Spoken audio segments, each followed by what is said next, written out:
Ladies and gentlemen, please welcome to the stage INSA President Suzanne Wilson Heckenberg.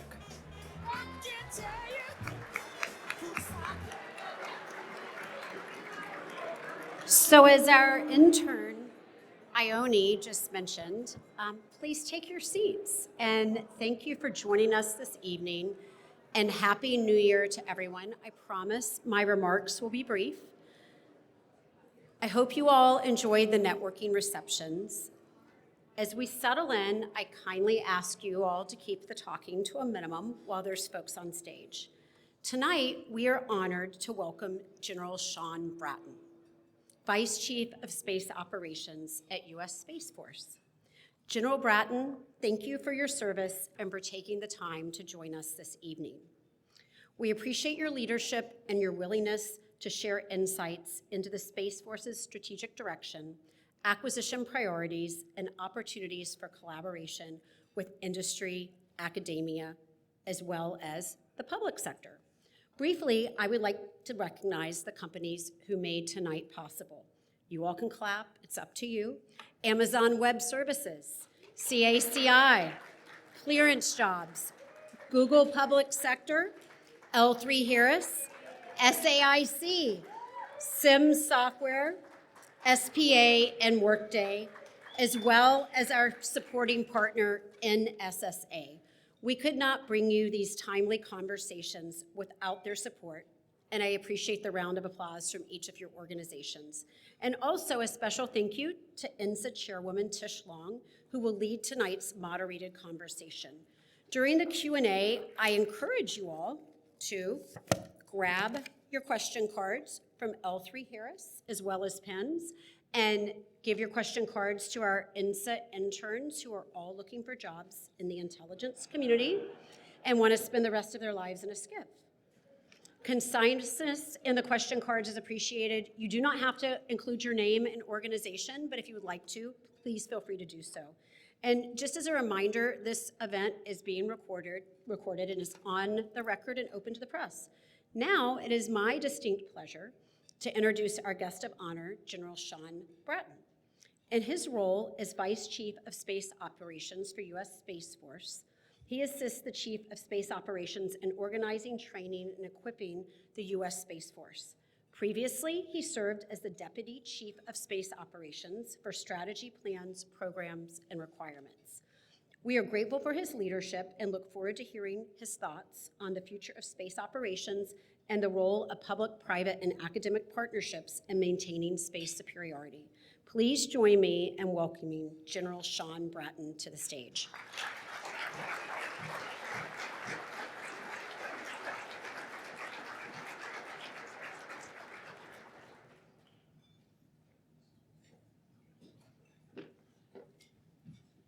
You look so serious in that picture, it's freaking me out.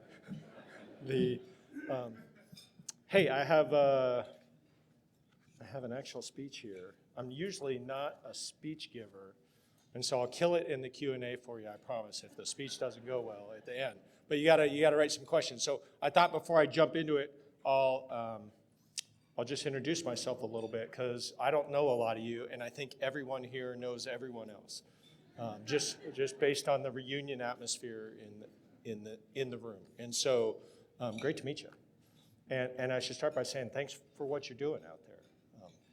We don't hear that a lot, you know, it's in government, in industry, when you're working for the intelligence community or Department of War, there's a lot of thank you for your service. You know, I get that when I'm wearing uniform, but there's no service from me without you guys. So thanks. Really appreciate what you're doing. Thanks for doing that too. And so this partnership's really important. But back to who am I? So Shawn Bratton, I've been serving almost, I think next week's like 39 years. I went in right at 18 as an E1 in the National Guard. Yeah. I am not the longest serving person in this room, because Ed's sitting right there and he's been serving for a lot longer than I am. As of many of you, but thanks for that. The National Guard never had planned a military career. I started at Arizona State University and struggled out of the gate there, and they thought I should take some time off. And my dad was gonna murder me when the report card showed up, so I had to find something to do, and I joined the military.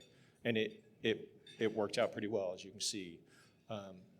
And along the way, I've had all these strange experiences. I mean, I was an enlisted communicator, became a communications officer back before cyber was a thing. You know, we were all communications officers.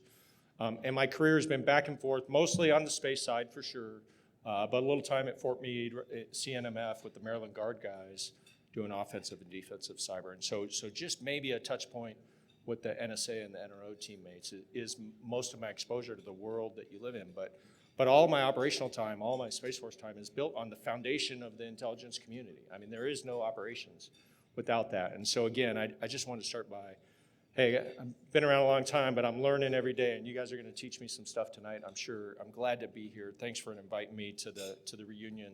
And now we'll see Greg, my speechwriter, is here, and that makes me nervous when he's here watching me give the speech that he wrote. And so, Greg, give me some feedback. Let me know how it goes. I got to start with digging my glasses out of my pocket. And if I don't have them, Samantha's watching me right now because she's like, you don't have your glasses on you, do you? Hey, help me out, Sam. This will be a much shorter speech.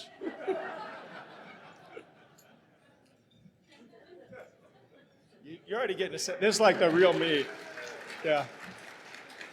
If you saw me in the reception room and I was missing one of the stars on my thing, if you got a picture of that and you want to give it back to me for the data rights to that picture, you probably earn some money. All right, I'll get serious and I'm not gonna. I didn't make a lot of comments. I'm really looking forward to the Q&A. At the end, I'll add on a little bit of like stuff we're working on, problems we're solving. If that spurs any discussion in the Q&A thing, I think that'd be great. Suzanne, thanks for the introduction. Standard speech opening. Great job introducing me. This looks different, Samantha. This looks different than the binder I had. Let me try this one. She's rolling her eyes. This is like every day it's like this. Hey, this is what I'm looking for.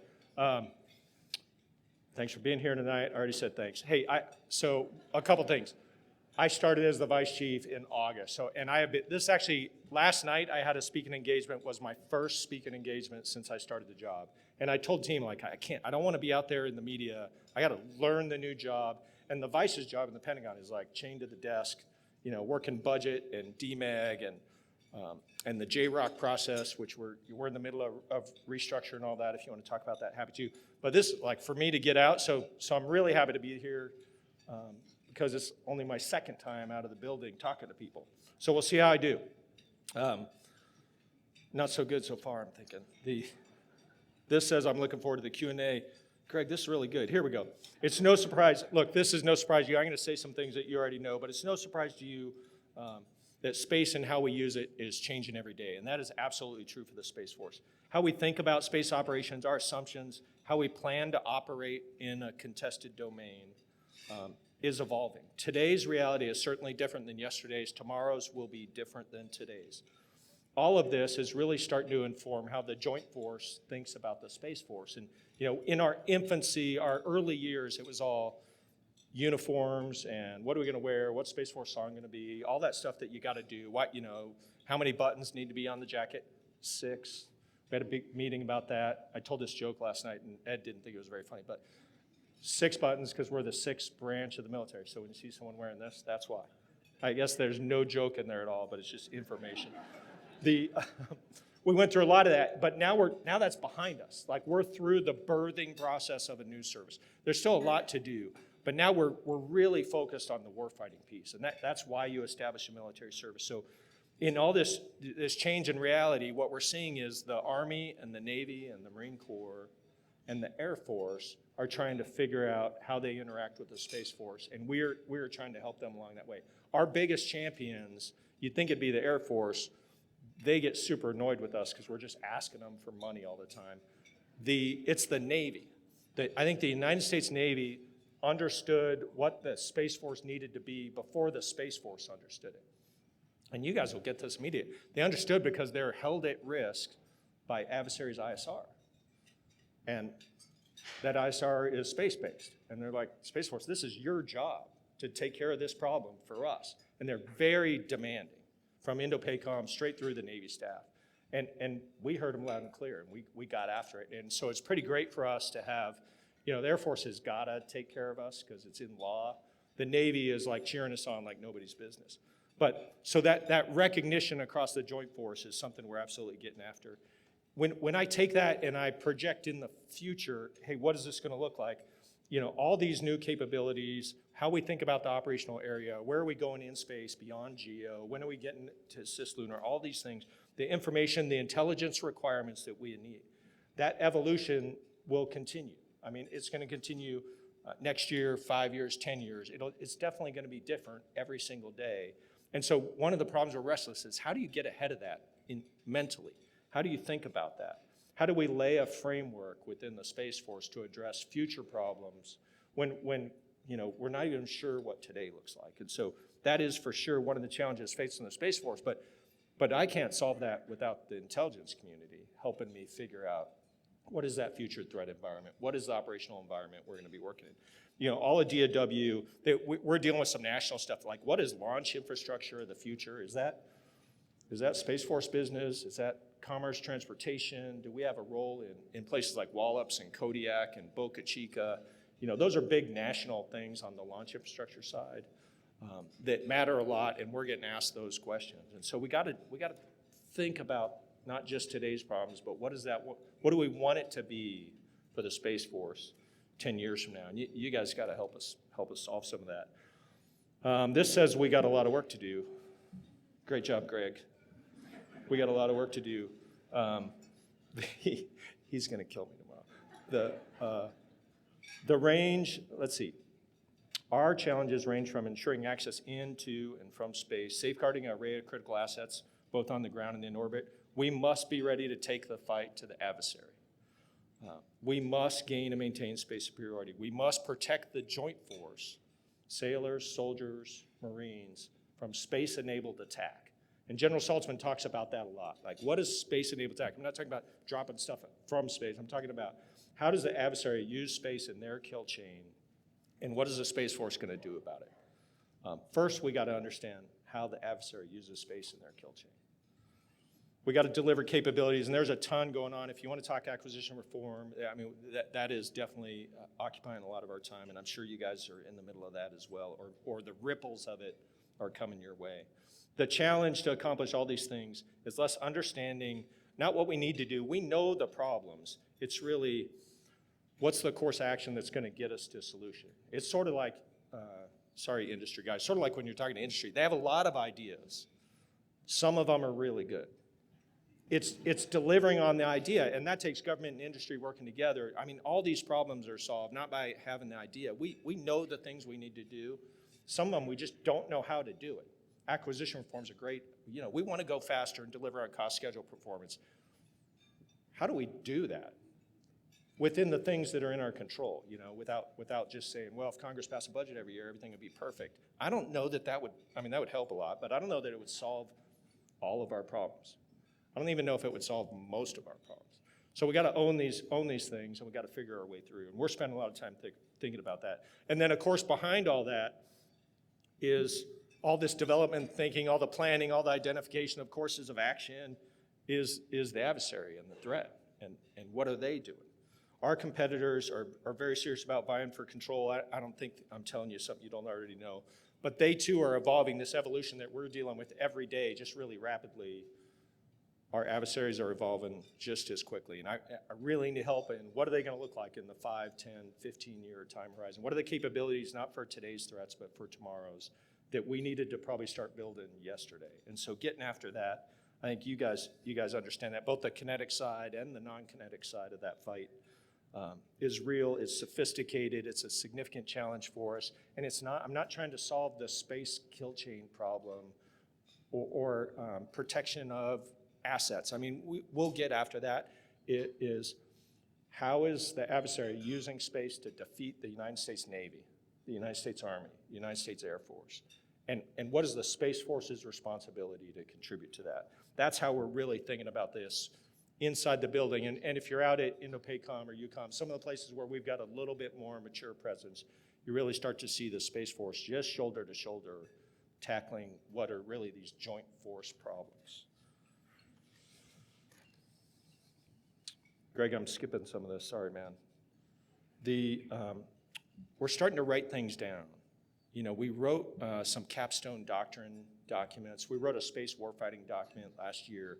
It's really pretty good stuff. It's probably not perfect. If you get a chance to look at it, give some feedback like, hey, you guys missed the boat on this, or this thing nailed it. If you want to know what we're thinking, I mean, the space warfighting, I'm super proud of that one because I got to have a hand in it, is really good document that shows sort of how mature are we in our thinking about how we're going to conduct this space fight. We talk about space superiority and space control and the missions we need to conduct in order to achieve that state of space superiority, in order in a certain time and place achieve space control, the ability to operate where we choose without interference from the adversary. You know, in our parlance, in our nascent doctrine, it's counter space operations, and that just breaks right into offensive operations and defensive operations, just like it does in air, land, and sea. We've kind of gotten past this, you know, like someone said, hey, are we going to say offensive operations in space? And you guys have all been around long enough. You know, we say protect and defend or contested and congested. I mean, we just didn't want to say offensive operations in space. Look, if we're not doing offensive operation in space, the Navy is going to lose. The Army is going to, it isn't because I want to go blow stuff up in space. I absolutely do. But it's because if I don't take care of that aircraft carrier, and it can be located and targeted and struck, and space has contributed to that kill chain, and if the Space Force fails, that's 5,000 sailors on that. And we feel the weight of that need, and we feel it because the Navy is like, fix my problems, Space Force. And we're trying hard, we really are. And they're calling us out, which they absolutely should. If we weren't fighting in space, you wouldn't have created a military organization called the Space Force. You would have kept going with NASA and the great work that exists in the IC space organizations. But if when you need someone to fight, that's why you establish a military branch. That's what we're going to do. I think you guys are all on board with that. When we're looking to the future, there's a little bit in here, hey, what do we need to do? Where are we going? And I'll say, first and foremost, we got to get bigger than we are. And I say we, I mean we. Like if the Space Force needs to probably double in size. We've been killing it on the budget. I mean, our budget, we used to say a couple years ago, we need double the budget, triple the budget. You know, if 26 lands, depending on how that goes, I mean, we've doubled the budget within a few years. I think I'm super optimistic about 27. We'll see how that comes out. It's less about budget now, and it's more about, do I have enough operators to fly all that stuff? Do I have enough infrastructure to base it somewhere? Do I have enough intelligence squadrons to develop the intelligence to make the operators useful at their job? Do I have enough program offices? Do I have enough? And we're doing a lot of work. And when I step back and look at it, we're about 10,000 military, so I'm sort of making some bad assumptions up here. The Space Force is tiny, first of all. It is really, really small. There's like single organizations in the Air Force, the Army, that are bigger than the entire Space Force. So 10,000 military, about 5,000 civilians on top of that. So we're about 15,000 today. It's been going up about 500 a year. We got to pick up the pace. We need to grow on the military side, probably in the realm of 1,000 a year or something like that for the next decade. And so I really think we need to double the size. But it can't just be the people and the money. If we've got to have a place to put all this stuff. And so we're working hard through the infrastructure piece. What does that look like? And I owe a bunch of work for the boss and the secretary to deliver on that. Here's what we need for ground architecture to be able to operate all these systems. And we are looking at automation and how do we draw down some of those numbers. But at the end of the day, you know, you need a certain amount of people to do a certain amount of work.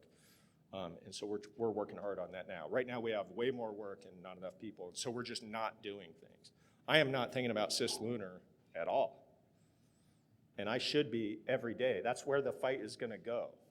But we're just head down on the space superiority. How do I win at LEO? How do I win at GEO? And that is the primary way to effort because that is the fight in the next 5 years. But 6 years from now, we're going to be dealing with cislunar. We're going to have to figure out space refueling. We have all these things that are on the to-do list. But I'm really, and I am driving this, and I go where the boss points me. But we got to solve, you know, keep the main thing kind of stuff. We got to solve today's fight. It's no good if we're ready to win tomorrow's and we lose today. And the Navy and the Army and the Air Force pay the price because we weren't ready in 27, 28, 29. And so we're getting after that now, I think rapidly. But there's some stuff coming that I need help solving, and we got to get bigger so I can start putting a weight of effort against cislunar, against refueling, against on-orbit activities, different than how we do things today. And so all that is future work that's ahead of us. I'm actually talking a lot more than I thought it would be, so this is pretty good, Greg. Nice job. I know he's in here somewhere. I can't see because of the lights, but hey, I got to say something nice about INSA here. Since they invited me to dinner, thank you, by the way. None of this is really good, actually. None of this is attainable. We'll see what you guys think. None of this is attainable without effective integration of military and civilian capabilities and constructs, leaders and organizations. This sort of integration is the strength of the United States. I mean, this room is a great example. We say that China and Russia don't do this sort of thing. I haven't been there to actually, they never invited me to dinner, so as far as I know, they don't. But this is the strength. I mean, this industry, civil, government, intelligence community, Department of War coming together to solve these hard problems, it is our strength. I think we're killing it. And INSA is the perfect example. This is what I'm talking about. And I felt it when I came in the room, like this speech talks about FFRDCs and how people come together. I have to tell you that because we're doing it right now. It was in the cocktail hour. And I was walking around, people that I had never met were taking selfies together and sending them to General Whiting. He's probably like, Shawn, everyone calls me governor except General Whiting calls me Shawn. He's like, Shawn. He's very serious. He's an amazing leader. I'm not at all trying to make fun of him. I'll see him next week. He'll be like, Shawn, why did you send me a picture of Natalie? I hope you really do know him. That would be weird if you don't. Yeah. Someone talked me into it, sir. I don't know who it was. Very friendly group at INSA. This says our national security community is our greatest strength. I think that's true. All right, I'll wrap it up. What do I need from you guys? Help me focus. We get a lot of stuff thrown at us, and I think my job is like remove the distractions, keep the main thing the main thing. I think it's space superiority, and I think we're pretty close on not solving it. There's a bunch of capabilities that got to show up. We got training and range and test activities to do. I don't think we understand how we're going to generate all the intelligence needed to use the stuff we're buying. Greg Gagnon and Sadari, they're working that problem every day, but keep us focused and point us in the right direction. I think I'm pointing in the right direction for about the next 3 years, but I don't know in year 4, where do I need to turn my eyes? You guys got to help me, where's the adversary going and where do I need to go? So help us keep focus on the right thing. I'm growing. If I double in size, what does that mean for your organization? Because I'm going to generate, hopefully, more work for you. And really, I'm talking to government people in the room, but everybody. What's the increased workload that's coming to you, and are you prepared to deliver that for me? Because if I'm doing this all by myself, I'll fail. And so, how do we create a demand signal across the intelligence community for support to the Space Force? I mean, I need a lot of stuff from you, and if your space division, section, cell isn't growing to meet the demand of the new service, then I don't know, that doesn't feel right to me. Maybe it's exactly right from your seat, and I am not the decision maker in that. But we should be asking for help, and you should be helping us think about, one, what to ask for, but also what capacity do you need in your organization to help us be better than we would be without you? Because we will be better with you. I don't know if that makes sense, but it was perfectly clear in my head. So, last paragraph, Greg. I'm almost there. I'm going to bring it home for you. Thanks for being here tonight. Thanks to the INSA leadership team for having me out. It really is. I probably say that in every speech. I probably mean it in every speech. But it's great to meet you. You guys help us a lot. I'm super grateful. I know you're aware of the challenges we face. Looking forward to talking about that more in Q&A. Together, we're 6 years old. We got a long way to go. Help us get to where we need to be, and be directive in that. Help shape it. Don't, if you're unhappy with the Space Force, I want to know why. and I want you to help me course correct if you really think I need to course correct. We certainly don't have it figured out. At the end of the day, it's all of us working together, learning, integrating individual and organizations. Our greatest strength, the guarantor, I don't know if I've ever said that word before, the guarantor of our nation's success is in this room.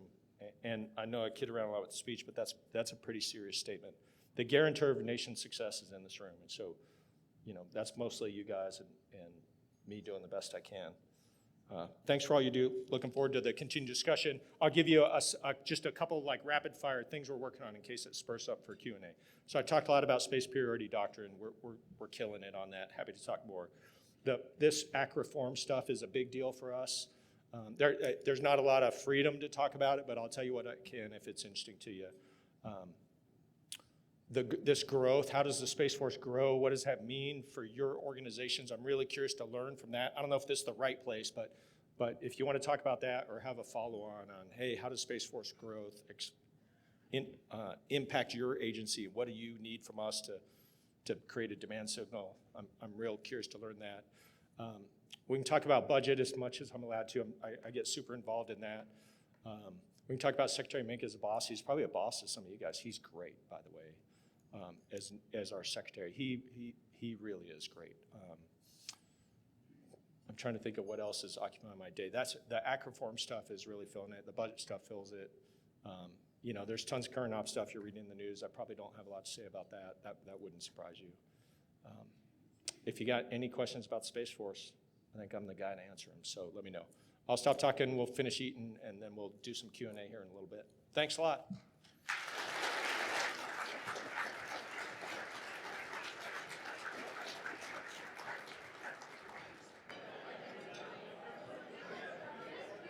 Ladies and gentlemen, please welcome INSA President Suzanne Wilson Heckenberg. Is that us? Thank you. I hope everyone enjoyed dinner. And I'll give you all a moment to take your seats. I know there's a lot of collaboration going on in the room, which we love seeing. I mentioned to General Bratton and Greg earlier that they have a Yelp rating of 5 after the opening remarks. So I can't wait to see what he and Tish bring to the stage. Just a brief remark I wanted to make about an upcoming event. In a few short months, we will be hosting the 41st William Oliver Baker Award Dinner, taking place on Saturday, May 30th at the Omni Shoreham Hotel. This year, we are honoring former National Cyber Director, the Honorable Chris Inglis. This celebratory black tie event, the only black tie event we do each year, usually draws around 700 leaders across the intelligence community. It is an evening you won't want to miss, and so check it out on our website. And finally, I encourage you all to save the date for our annual summit that we partner with FCA on August 25th and 26th. We usually get around 2,000 attendees at this event. Registration will open in early May. Now, it is my pleasure to introduce our moderator. INSA Chairwoman Tish Long has dedicated her career to public service, the highest levels, including serving as Director of NGA, Deputy Director of the Defense Intelligence Agency, Deputy Undersecretary of Defense for Intelligence, and Deputy Director of Naval Intelligence, just to name a few. Beyond these roles, Tish is a trusted leader, mentor, and advocate for this community we work in, and we are grateful to her for her steady leadership and continued service. Please join me in extending a warm welcome to INSA Chairwoman Tish Long and our guest of honor, General Shawn Bratton.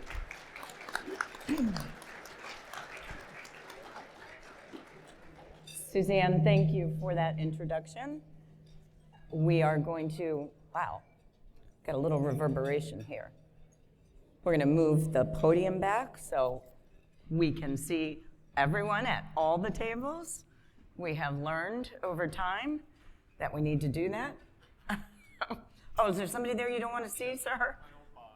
Oh, okay. I don't think I have any old bosses in the room. Yeah, no. Based on that resume, you could tell I couldn't keep a job. I had a lot of different jobs. What you didn't hear on that resume is I spent half my career in naval intelligence, half my career in the Joint Force.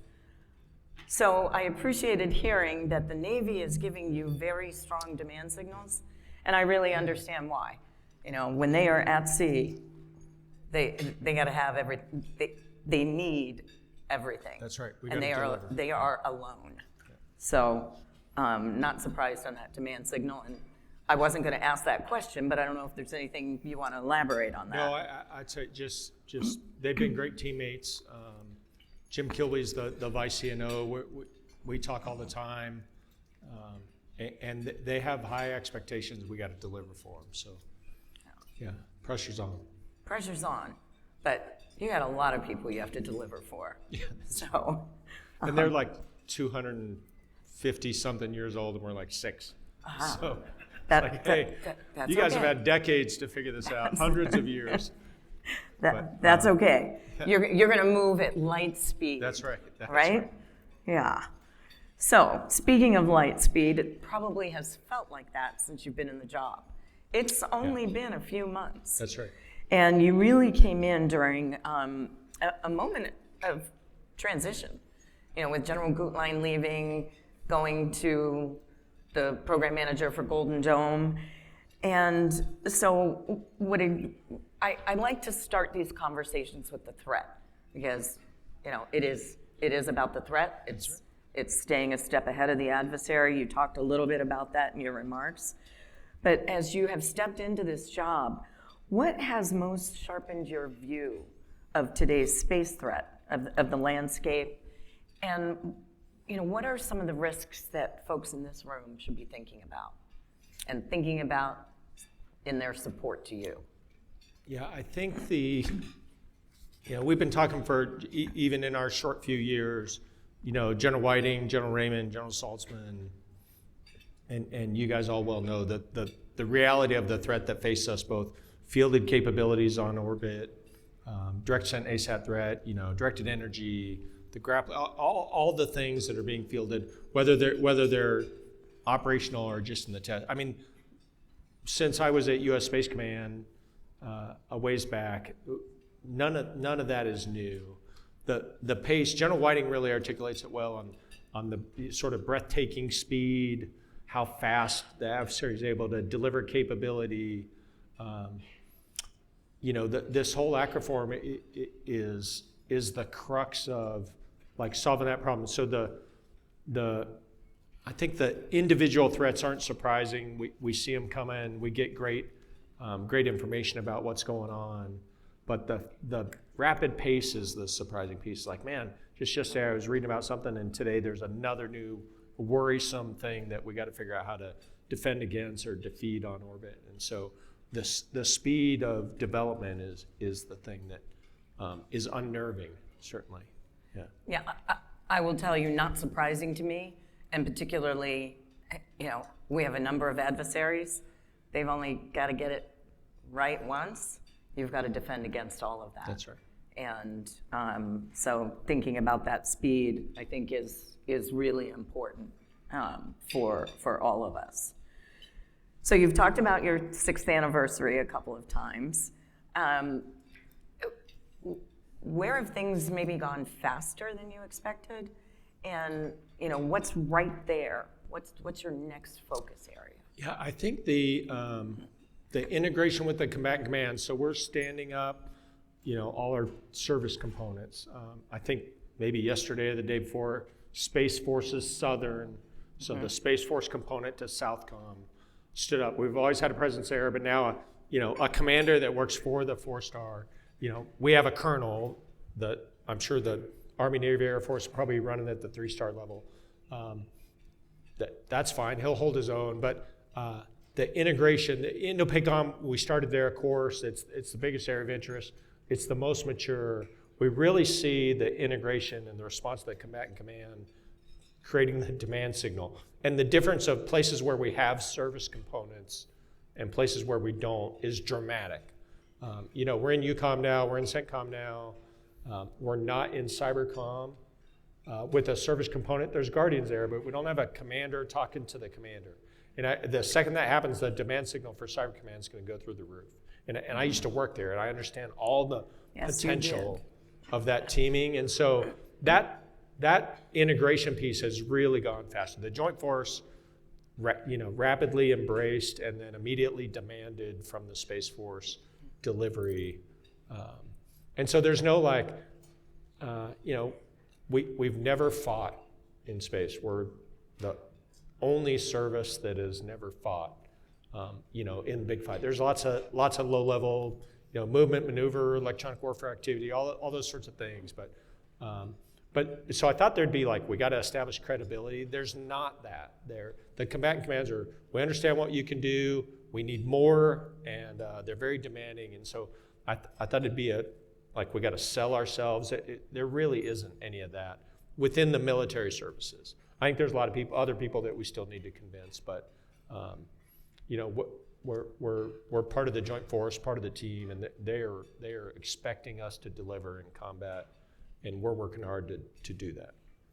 So you talked about wanting to know what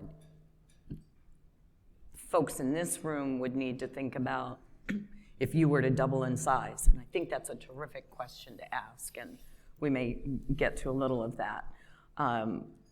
What I'm hearing is the demand signal is there for you to double in size. Yeah, certainly the demand signal for the work is there on expectations. We're standing up all these, this will be really boring for you, but it's the real problem that I'm dealing with. It's a HR issue. If you want to build a colonel as a military officer, it takes 20 years to build a colonel. And I need 100 more of them today. All these component field commands, it's all field grade officers. And so we pivot heavy, we got to rethink. I can't get 15 years of experience in less than 15 years. And so we're turning up the spigot on that pipeline, but that's going to deliver a long time from now. I can't wait. We'll be there for you, Cyber Command, just in 2040. And so how do we use our civilian workforce that we can rapidly grow? I can come out to all your organizations and hire talent into the Space Force, and steal your best people. So that is a way. We have to do things differently. I can't just have a traditional military face, but at the same time, how do we balance that with, I do need to develop this officer corps, this enlisted corps up. And so the scaling of what we need to do on really just the straight human capital and how do we do that fast. This is an acquisition workforce problem. You guys all know this better than I, it was a tough year last year on the civilian workforce, and we lost a lot of talent. And so at the exact time, I really need to rely on my civilian workforce, and I probably need to scale it up. And so how do we balance all these things in something less than a decade? I got to be there in the 2, 3, 4 year time horizon. Certainly can go to the contract workforce. You guys understand all this. That is a real thing we're dealing with in 100 different places across the service as we try and just rapidly scale. It's like a startup that blew up overnight, and all of a sudden the demand for the product is through the ceiling. We have all those growth problems. They're good problems to have, but they're not easy to solve. They're not easy to solve, but I dare say you're probably going to get, or your website, deluged with applications hopefully tomorrow. Yeah. As folks in the room hear you say. And in fact, you've just answered one of the questions I got as I was walking up here.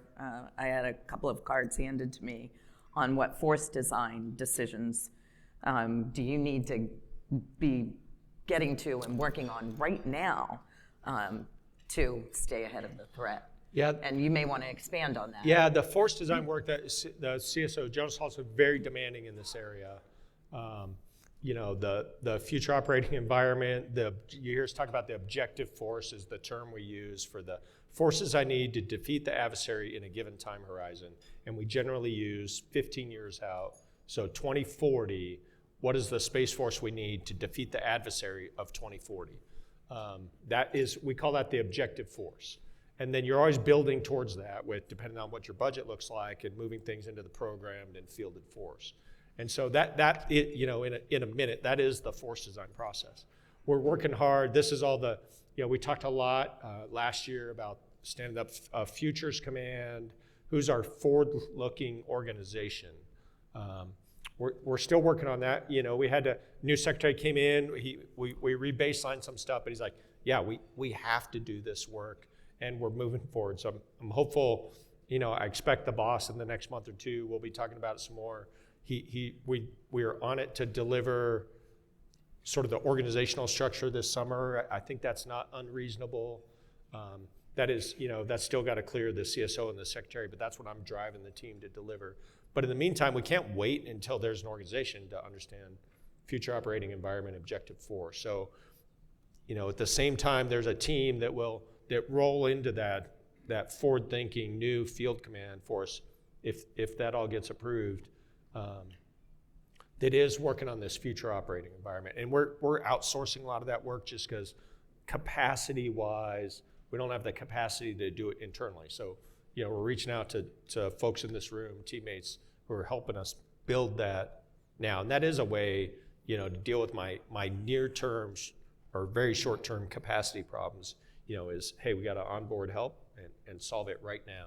I can't wait until that, I stand up a 500-person organization 3 years from now. So I kind of was all over the place there. No, very good, because in fact, I actually meant to include Futures Command in the question, because, we heard a lot about it last year, and then we kind of didn't hear anything for a little while, and then just recently, the chief has been talking about it. And so I'm sure you've been working on it. And, and you said it is coming. The new leadership team comes in, we got to re-baseline, go back to here's what we're doing and why we're doing it, sort of get new guidance and intent. That's the way the process works. Right. And quite honestly, it made us better in our thinking, sort of sharpened our knives on how we make this argument. But the clarity on that sort of end product, what is the force we're building toward? I'm very much right now just in a today's space superiority problem mindset. I have to solve that, and I think we're on track to solve that. The burden is shifting to the acquisition side to deliver capability, but we know what we need for today, for the next couple of years. But that 2040 time horizon, are we fighting in cislunar? Is refueling the key to success in the space fight? Answers to those questions are just sitting on the side waiting for someone to start working them for us. And so that's what these organizations will do.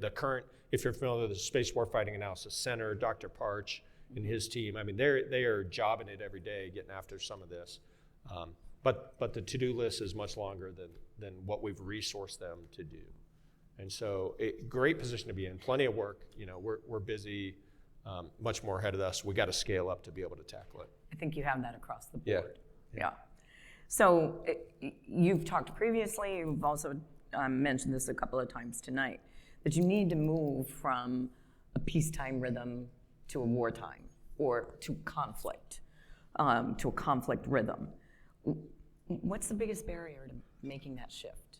Yeah, I think we have no experience in fighting in our domain. My shipmates in the Navy, hundreds of years.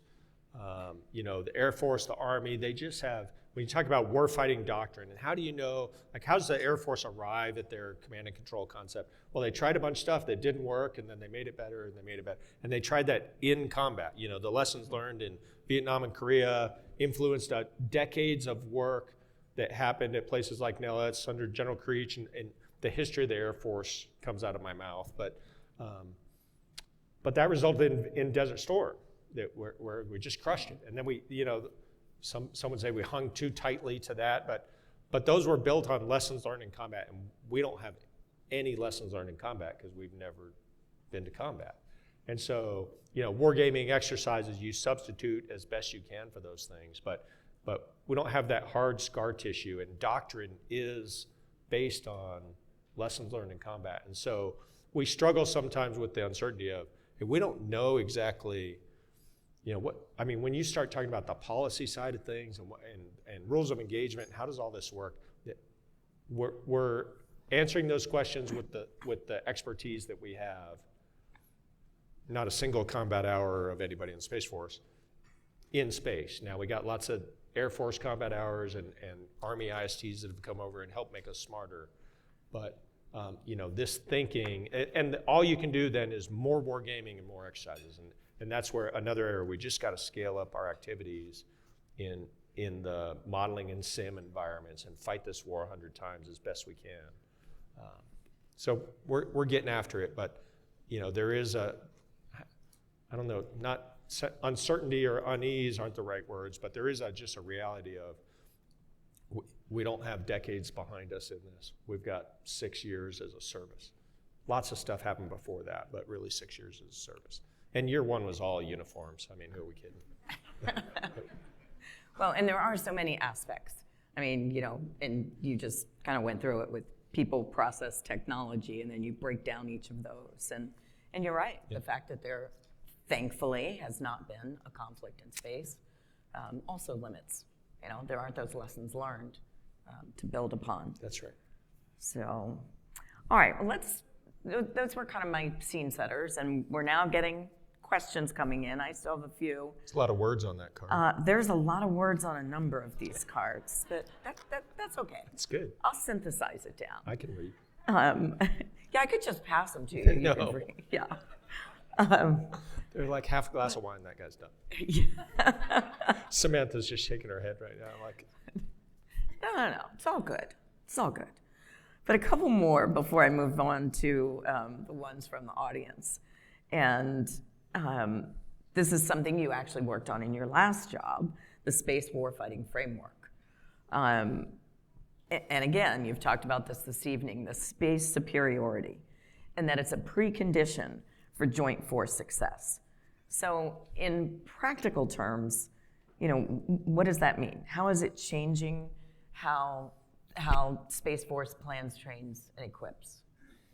yeah, I mean, it's been a little over a year, or not quite a year. about 9 months ago Yeah, we published not it. quite a year. Yeah. That's right. I think it did a couple things. One, putting it in writing. And I've talked a lot about the Navy, so I won't talk about them anymore. But we just plainly put in writing what a military service does, which is conduct offensive and defensive operations. I mean, there's tons of things that have to happen to enable that. And so we just immediately got over the wring in our hands of, are we going to fight in space? Of course we are. So it puts that behind us, and then we get right to the meat of it, which is, well, what does that look like? What does the low Earth orbit fight, the LEO fight, look like compared to the GEO fight? How do we think about the terrain in those different areas? It's a completely different sort of battle space and AOR. And if we're developing capabilities to maneuver and to be employed in those spaces, are those supporting? Does this concept of the high ground apply to higher orbits? And we're really getting after the problems that we continue to work in air, land, and sea, but they've refined over the years, and just cut right to the chase of it. And so I think writing that down and publishing it, like, hey, here's what we're about, and we got to solve this. Here's how we think about terrain. Here's how we think about the LEO fight. Here's the supporting, activities that we need in domain awareness and intelligence and understanding what's going on in the cyber environment. It helps us, because part of our problem is we don't know how to, I asked you guys, like, we need help in IC. I need you to scale up and do these things. We don't always know how, the question I need to ask, like, if you said, well, what do you need? Sometimes the answer is, I don't know. I think some of this is helping us get away from, I don't know what to ask you, where, no, I know exactly what I need to ask you.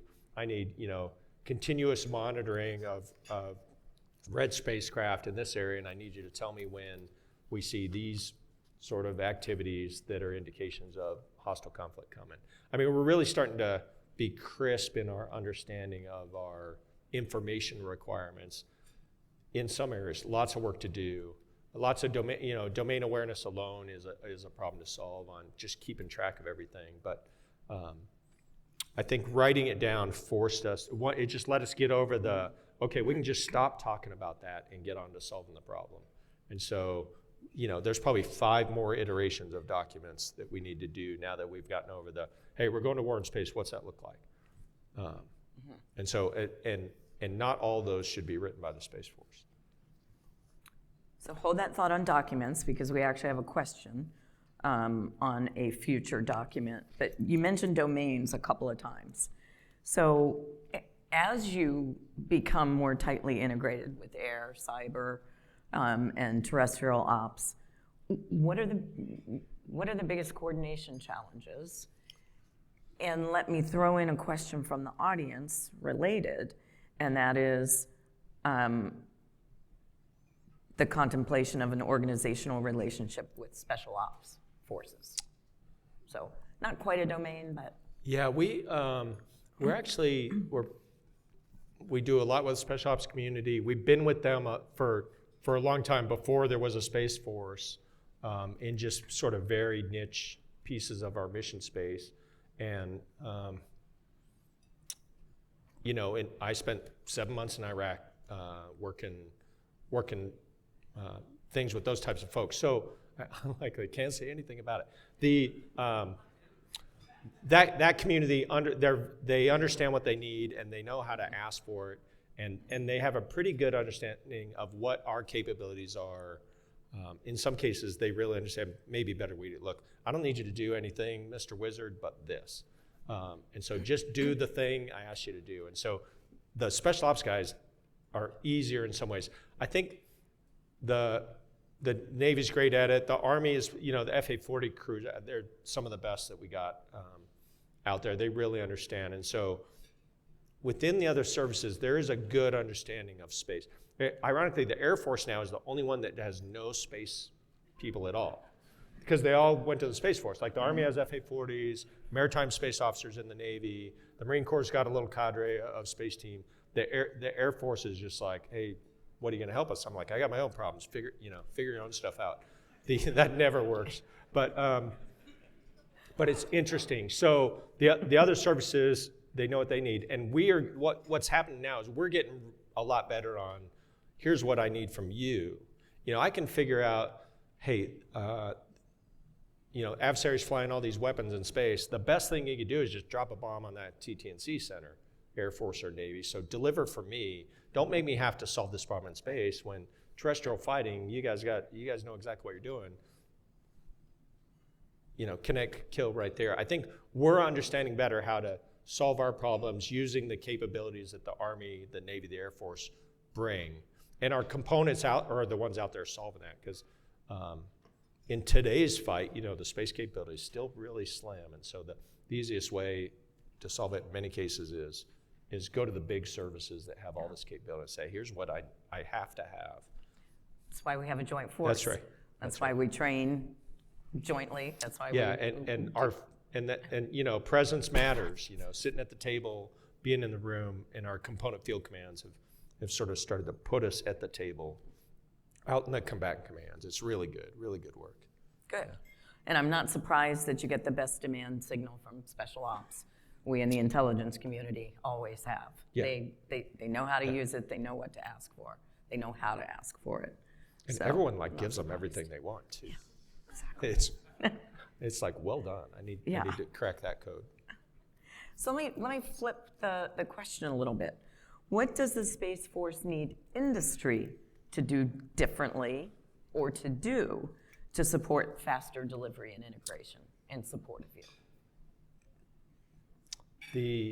It's fascinating. I'm learning every day at work, but my learning curve is always steep. But this past year has been the demands of the current DOW team on the services to be experts in things that I have never been an expert in. Understanding companies' production rates, what are they doing with their IRAD? What's the CapEx on that? How do we think about the investment portfolio? We have all had to sort of level up our game this past year in the DOW on areas that we definitely just said, like, we're going to let the acquisition guys figure that out. That is not an acceptable answer. It doesn't matter if you're acquisition and operations, intel, cyber, you have to have an understanding of what's going on out there in the companies, which forces us to, go interface more, go to the factory. Hey, what am I doing to cause the space industry problems? Like what? And they're like, I'm like, why are you, we're looking at shaker tables and clean rooms. And I'm like, do you guys have to do all this stuff? Like, we'd really rather not, but you make us do this, government. Like, you make us do that. And it's not them telling the program office, it's them telling the vice chief of space operations. I'm like, when you say I make you do that, like, help me understand that. And we get into here's the DOW publication, here's the Space Force thing, that then I have a chance at least to go, especially things in the Space Force, like, stop asking for that. We're killing these guys with all these requirements. There's a long way to go. I'm not pretending to say that I have this figured out and solved, but on the requirement side, the interface with industry, that has to be a team sport. And some of the things I think that we've left the program offices sort of on their own, like that's industry and the acquirers, and that just, it can't be that way anymore. It has to be, hey, that's industry in the Space Force. As the vice chief, you should demand from me, like, this regulation is killing me. I can't scale up production. I can't, or the types of contracts we're offering, long-term procurement, all those things. I'm not going to invest the CapEx that you want me to do unless you make it up to me on the back end somehow. We have to just be clear conversations, and the choirs really understand that, and that's usually who you're in the room with talking to. I need you to beat me over the head with it, beat the service chief, all of us over the head with it, so we can make it better, because that will enable industry to go fast. So not the beating part, yeah. But the fact that you want to hear, I think, is probably music to the ears of folks in this room, because they are responding to, what's in your RFPs or what's in the FAR, and we've talked about acquisition reform for as long as I've been in the business, and we've had a couple of executive orders on acquisition reform. We certainly have had Secretary Hegseth make it a real priority. I'm going to have to modify my question here a little bit. Have you seen any results yet from the changes that, really, starting with the White House, but more the building is really trying to make? Yeah, I think I'll speak just to sort of what it looks like inside the Space Force. I've certainly seen expectations for senior leader involvement have increased. Like, this isn't a thing I'm like, hey, Phil Grant out in LA, that's his problem. He's the head acquisition guy. Steve Purdy, Christian Panzenhagen, the acquirer's got to solve that. That is an unacceptable answer. The CSO has to solve it. The vice chief has to solve it. I'm relying on their expertise every day, but I can't just sort of pawn the problem off on the acquisition workforce. We all in the Space Force, we all have to own it. And we're really, I think General Saltzman is really tearing down, that we get a lot of help on operations versus acquisition, Space Force, what are you doing? We have a brand new officer training program that really makes every brand new second lieutenant an intel officer, a cyber officer, a space operator, and an acquisition officer. We spend a year with those guys. If it was in Air Force speak, they get all those AFSCs, they get all those specialty codes. To baseline every officer, look, you're not one thing, we expect you to know the whole business. Mm. We don't have the scope and scale, and we can do this because we're small. We don't have this. There's only 5 different officer jobs in the whole Space Force. You're the engineer, an acquirer, an intel officer, a cyber officer, a space officer, and that's it. There's everything else we get from the Air Force. We don't have any doctors, lawyers, civil engineers, cops, all that stuff. We don't have any of that, and we're small enough that we can teach them. It's sort of like the Navy department head approach was really influential to us. As the Navy runs their officers through department head training. It's sort of that sort of approach. So we're building a new cadre that we expect them to know both sides of the business. Now they'll specialize and become experts. and we'll see, this is just by sheer force of will, the CSO driving the service to deliver this, because he thinks it is the solution to this. The operators have to be involved in acquisition, not just understand it, they have to be involved in it. The acquirers have to have operational experience. Some. Which is not the case in the other services. It's, I think it varies by how they do it. And so it certainly hasn't been the case in the Space Force.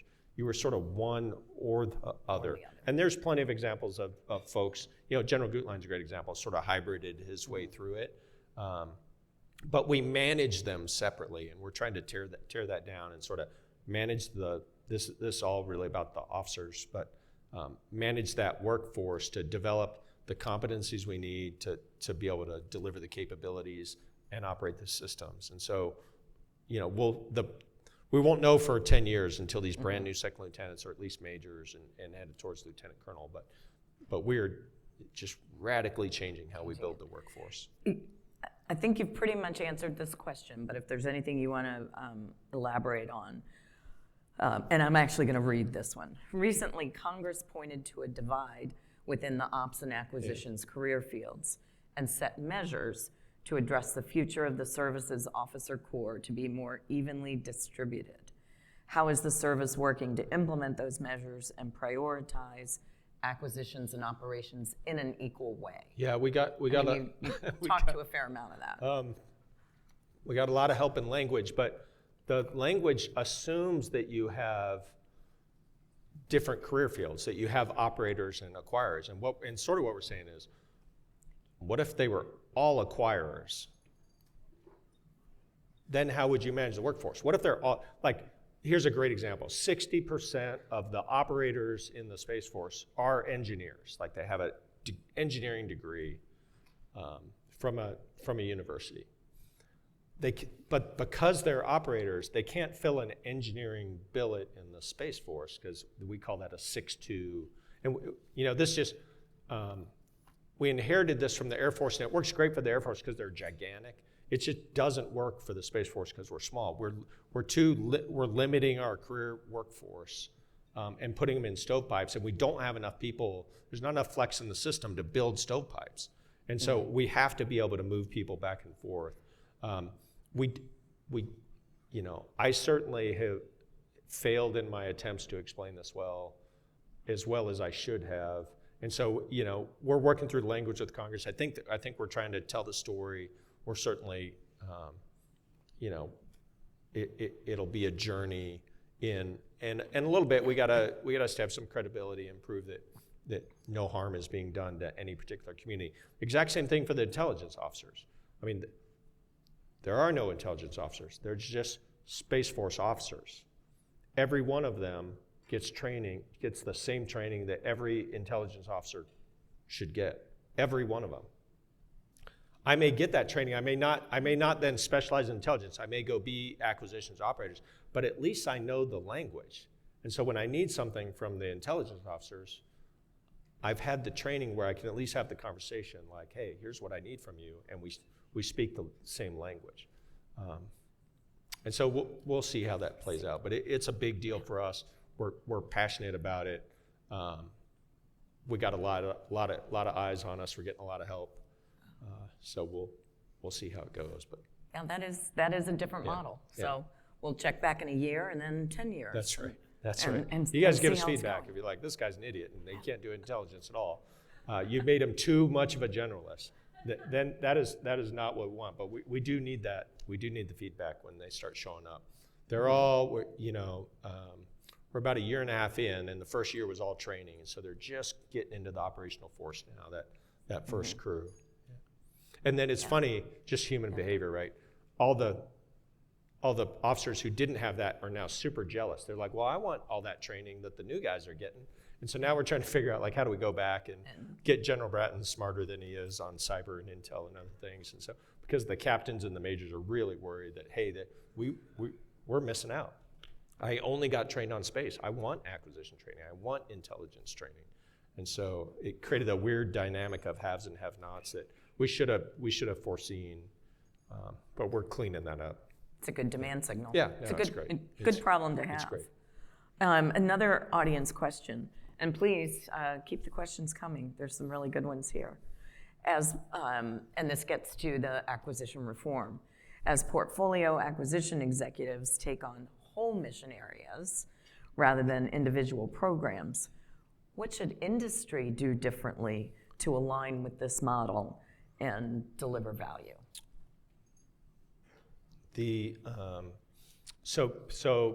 You're probably all tracking, but we used to have program executive officers, PEOs. They sort of ran the show, held a lot of authority on the acquisition chain.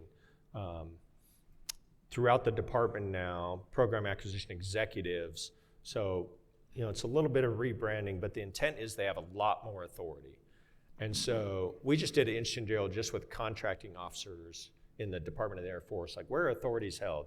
Head of contracting, the COCO, which I don't know what that acronym means, but is a lower level contracting officer, all the levels. And it turns out just within the department, we had made a bunch of rules to pull things up in the contracting chain that were our rules. The department made them. And so now there's a huge effort to like, hey, shove all that stuff back down. Requirements trade-offs. The money piece gets tricky because that is governed by Congress. And so, we're gonna have to see what we get allowed to do. But to push those down, so at the PAE and below level, and in the Space Force, those will be sort of SES, 1-star, maybe a colonel or two, because we don't have a lot of generals. But that level in the other services, I think they'll be higher ranked than us. But that they don't have to come back to the Pentagon to ask something. They don't have to come back to the service acquisition executive. So there's a lot of smoke still that needs to be cleared on, and we need to write some things down. And so you've seen some announcements. We're trying to go fast on the early ones for space. AATS, which is the launch business, space-based sensing and targeting. I think those two, the SQ team came out and announced. The rest will sort of unveil. You'll start to see names. On the service side, we're looking through the lens of, because that's really an acquisition authority thing, is how do I organize to support the PAEs and make them successful? Do I make each PAE a little center and every one of them has all the contracting, all the legal, all the things? Do I create an overhead organization? If you're super familiar with us, we got SDA, we got SPARCO, we got SSC, we got DAF RCO, we got the NRO doing great work for us. Is that the right way? Do we reorganize, solely focus on making the PAEs successful and giving them all the tools so they don't have to go up an echelon to ask? And so that's gonna, I think in the Secretary Hegseth's direction, I think we have about 2 years to fully implement. I think you'll see a lot of announcements through the spring is sort of what I expect. We're doing the work behind the scenes on the organizational piece, but that'll take some time to implement and change. I was talking to the Space Development Agency team today, and they're, by the way, killing it for us.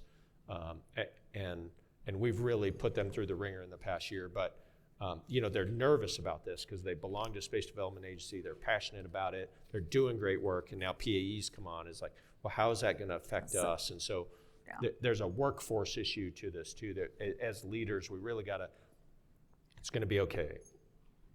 Every day is evolution. We are constantly changing. So, that is true about all of our organizations. We need you just to keep jobbing it, deliver the capability.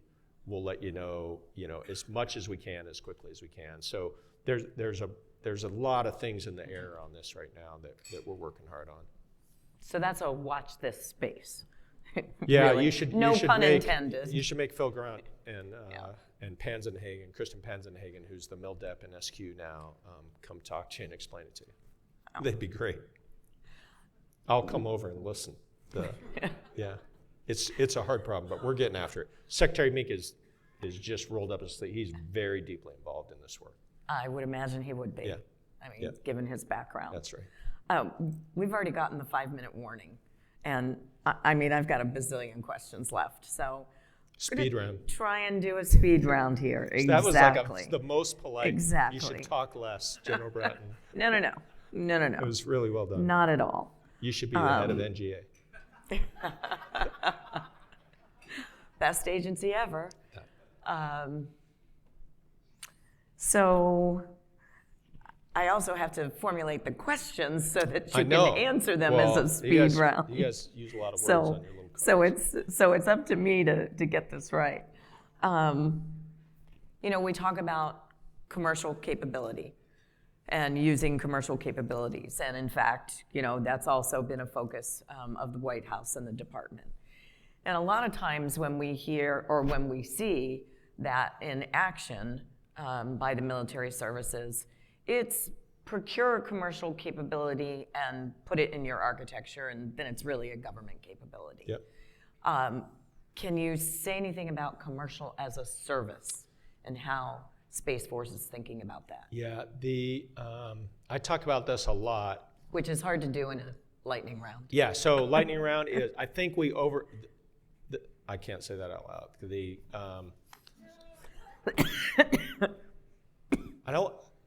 I wouldn't say I almost said I think we oversold or overpromised the commercial. I think we weren't precise in our words. Commercial as a service, everything we do is commercial. I am not building spacecraft. You guys are building spacecraft and we're buying them for you. It's all commercial.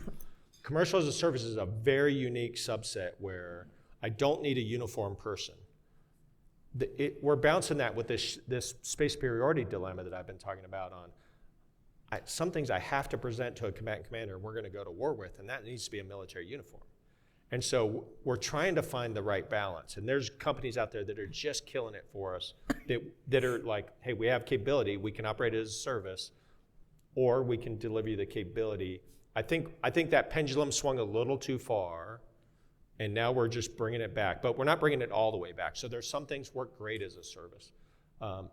There's also this dilemma of sometimes, and I got beat up about this last night by some industry folks, but sometimes it's like commercial as a service, but you're only providing the service to the Department of War or the Space Force. And so I sort of put that back on you. Is that a survivable business model? Is my service demand enough to make that model work for your company? Or what's your commercial offering? And then that gets into how do you deal with, make a successful commercial business that deals also with government and has a commercial line. And there's a lot out there, dual use. Yeah, it's super hard to do, and that's why I'm in government, not in industry, because I don't have to solve that problem. Industry does. I think I need to be clear on what we're willing to take as a service. But somebody is like, there's some stuff I take as a service that's not going to work on the industry side as a service. And you guys got to be clear about like the business model for commercial PNT. Does that close? If it did, I would buy it, but I don't know that I'm going to buy enough to make it work for you. Is anyone else buying that data from you? And so help me think through this.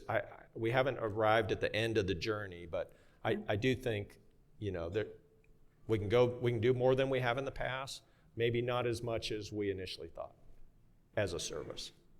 That's a whole lot of my opinion there, not the official position of the United States Space Force, as articulated in our commercial space strategy. There was a lot of goodness there. It's not easy. Yeah, and you're trying to think through right. it. And so I think saying that for this audience is a help. Yeah, and is a benefit. I don't want to lead you on that we're going to do something that we're probably never going to do. And so, ask me about your thing, and I'll tell you as best I can. Our allies are increasingly using commercial. Yeah.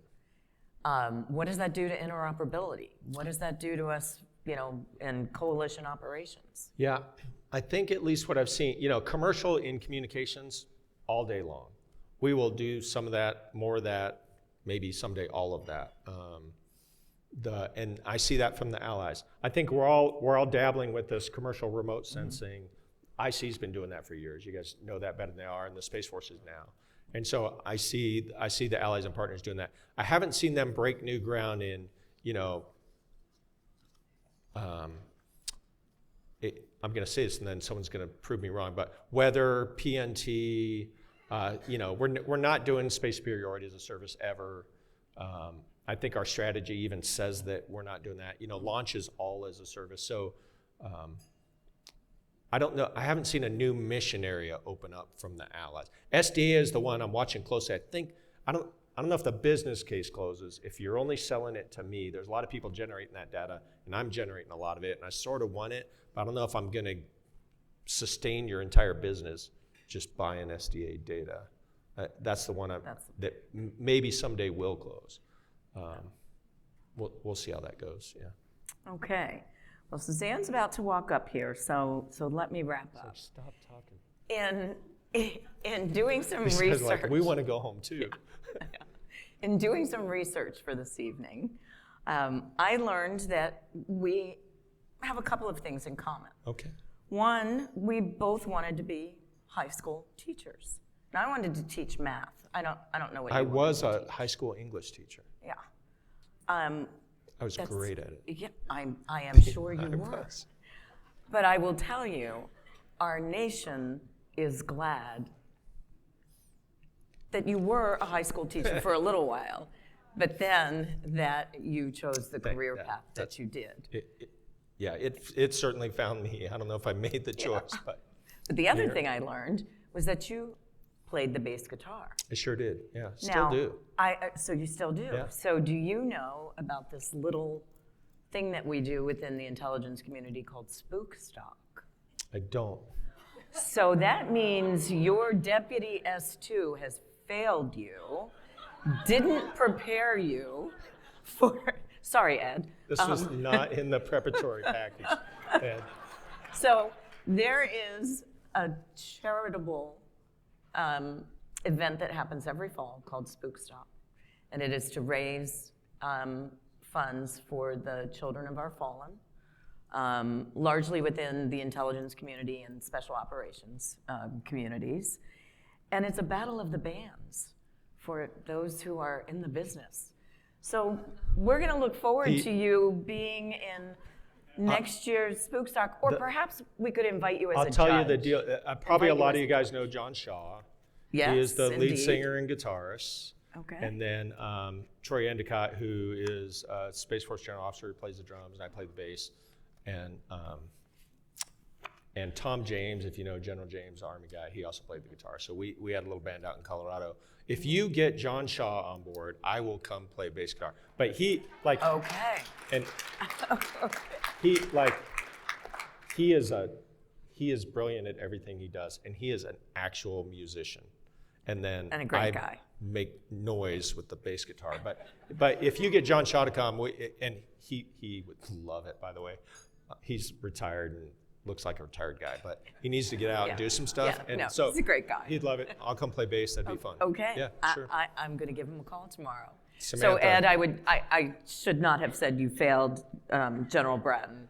Just you allowed me to have that element of surprise. S2 budget request.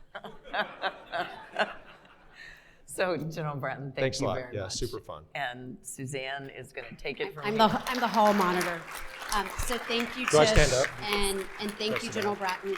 Again, just a shout out to our sponsors: Amazon Web Services, CACI, Clearance Jobs, Google Public Sector, L3 Harris, SAIC, Sims Software, Technomile, SPA, and Workday. And of course, thank you all for coming and joining us this evening. You'll get a brief survey. It takes about 60 seconds to fill out. Please take a moment. We listen to your feedback. And everybody have a great evening and drive safely. Thanks so much. Thanks so much.